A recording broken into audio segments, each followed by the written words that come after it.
আচ্ছা, আজকের ভিডিওতে আমি আলোচনা করব গোবিন্দ দাস কবিরাজের পতিথেরিয়া কাঁদে পদটির বিষয় সংক্ষেপ, যেটি বৈষ্ণব পদাবলীর গৌরাঙ্গ বিষয়ক পদাবলীর অন্তর্গত এবং গোবিন্দ দাসের পদাবলী থেকে সংকলিত।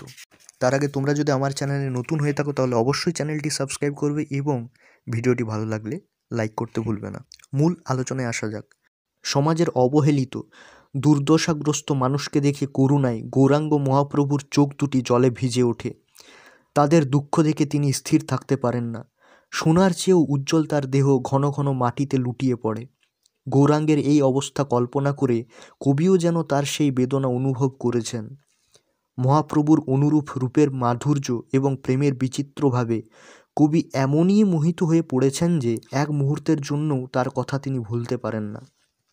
গৌরাঙ্গ মহাপ্রভু শুধু করুণাময় নন, সকলের প্রতি তিনি সমদৃষ্টি ও সমভাব পোষণ করেন।